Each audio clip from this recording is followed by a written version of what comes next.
Every horror has a heartbeat, but the oldest fear in the universe has none. Beyond our crowded spiral arms, past the tangled filaments of galaxies, lie unlit caverns of space so wide that language chokes on them. They are called supervoids, not darkness, but absence, vacuums that swallow certainty. A supervoid is an ocean of almost nothing, stretching tens to hundreds of millions of light-years, where galaxies thin to desperate outposts.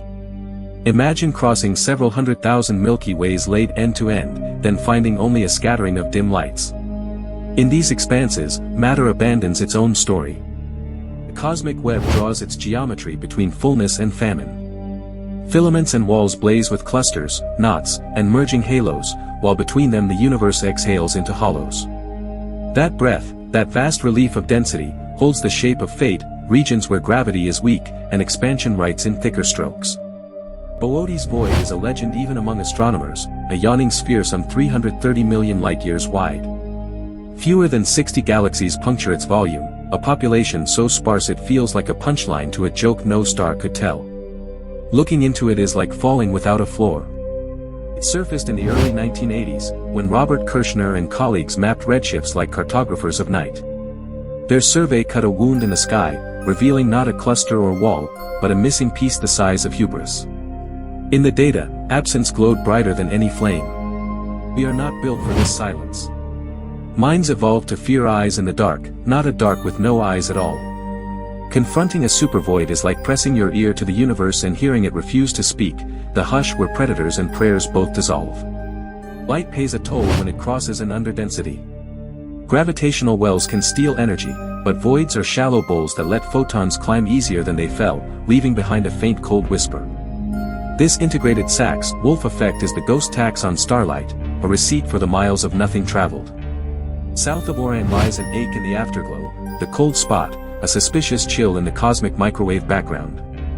Some blame a gigantic supervoid in Eridanus, a widening hole tugging on ancient light. Others whisper coincidence, as if the universe could accidentally forget to be warm there. Hunt voids with catalogs of redshifts, radio whispers from hydrogen, and the faint embroidery of background microwaves. Telescopes stitch surveys into atlases where black patches are as meaningful as bright ones. The deeper we map, the clearer the absences arrange themselves, like fingerprints smudged across creation. Inside a supervoid, cosmic expansion loosens the grip of gravity, and space itself seems to drift faster. Time is not different there, your clock will not lie, but the narratives of light and structure lag like exhausted runners. Horizons feel farther, promises thinner, futures unsupervised. Galaxies that do grow in the wilderness are often blue and strange, fueled by trickles of pristine gas. They spin in quiet isolation, practicing evolution without neighbors to fight or feast upon. Their stars are naive, their metal poor, their loneliness a laboratory the crowded cosmos cannot replicate. Clusters bend light into arcs, voids offer the opposite miracle, less lensing, less mercy. Background galaxies pass behind like unremarked ships, their paths barely touched by the missing mass. Emptiness refuses to act as glass, it is an absence of theater, a stage with no spotlight. Simulations like Illustrious and Millennium grow universes in silicon, then carve them with hunger. Run the code long enough and foam appears, bright walls, dim corridors, black rooms that breathe. In those rooms, supervoids bloom from chance and physics together, like bruises the cosmos cannot help but form. In an underdensity, dark energy flexes with less competition, as if pressureless space stretches a little freer. Gravity, too thin to gather crowds, becomes a rumor. The result is a courtyard of sky where the empire of matter has resigned, signing its name with a vanishing pen. Picture a journey into Boötes. First the galaxies drift apart like friends after a funeral, then the intergalactic medium thins to dust, then even dust refuses the invitation. Your instruments keep working, but their purpose feels embarrassed. The void is not hostile, it is disinterested, which is worse. Close your eyes and consider the soundtrack. No stellar winds, no crackle of crowded halos, only the ache of your own air.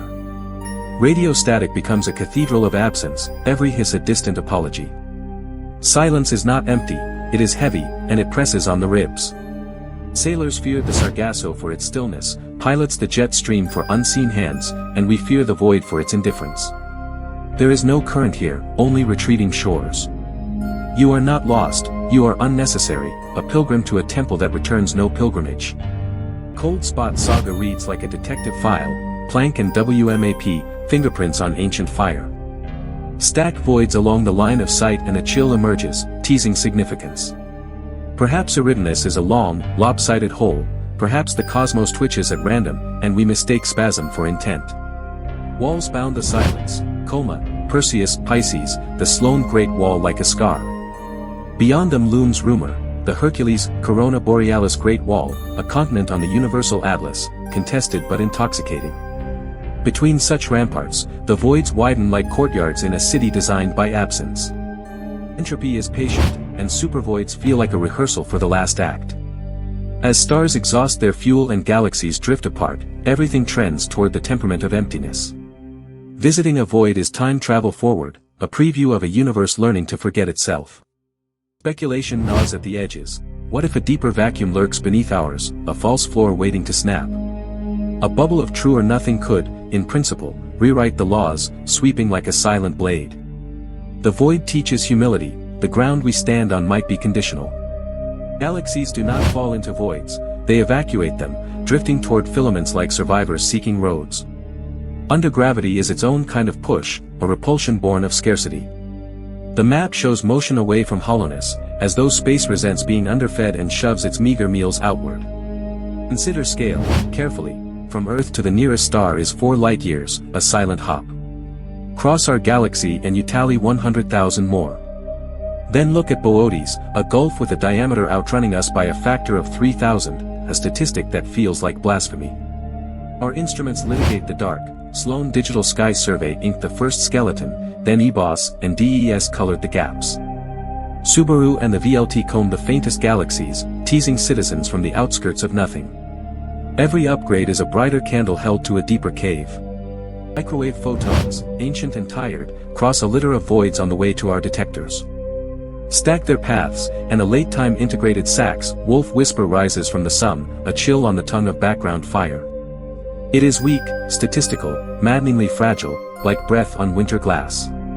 Even in loneliness, death refuses to be theatrical. Astronomers have caught supernovae erupting in near-empty neighborhoods, fireworks to an audience of none. The echo of their light writes a confession across the void, proof that endings do not require witnesses to be absolute. The cosmic microwave background is a parchment thin with age, still inked by the earliest pressures. Supervoids smudge it, not with handprints, but with the lack of hands, draining energy with a bureaucrat's indifference. Where clusters emboss the page, voids erase, and the story reads colder in the margins. Chart these hollows and feel watched, though by what we cannot say. A map of absence can still stare back, reflecting our craving for pattern in a mirror that refuses to answer. Perhaps terror is the recognition that not all silence contains a listener. If you lived in a void galaxy, your sky would seem forsaken. The Milky Way would be a rumor, the Andromeda a seldom visitor, and constellations would fail to cohere. Night would not feel crowded with stories, it would feel like a question that expects no reply. Travelers imagine hazards as objects, but in a void the hazard is attrition. Cosmic rays still scratch, but there are few magnetic harbors, little gas to scoop, no ports to refuel the myth of progress. In a desert of space, you die not from attack, but from duration. Approach the boundary and the universe grows busy again, a net tightening with glittering knots. Filaments surge into view like illuminated highways, and red galaxies crowd the lanes. The shift is abrupt, obscene, as if a city begins on the shore of an unmarked ocean. Boötes itself may be a chimera, a suite of smaller voids merged by time and perspective. A few lonesome galaxies pierce its center, solemn witnesses that statistics can nurture monsters. Astronomy forgives imperfection, fear does not. To the human eye, the whole looks perfectly hungry. Quantum emptiness is not the same as astronomical emptiness, the vacuum seethes with fluctuations while supervoids merely starve. Neutrinos pass unhindered, dark matter whispers thinly, and space expands as though practicing. Emptier than deserts, fuller than zero, a paradox you can drift through and never touch. Run around inside a void, and the exit is everywhere yet always far. Light years unspool like thread from a fraying suit, each meter walked by photons you will never meet. When you finally breach the wall, relief tastes like gravity again, a flavor you forgot you knew. Monsters can be fought, absences cannot. The universe teaches this with unflinching pedagogy, offering hollows where courage has nothing to grip. Supervoids are classrooms shaped like warnings. Study them, and you learn what it means to be irrelevant on a cosmic scale. And yet, terror bows to wonder. In these lightless chambers, the universe reveals its breadth, the in and out between stars and silence. Stand at the rim of a supervoid and listen, not for footsteps, but for the vast patience that holds everything together by also holding nothing at all.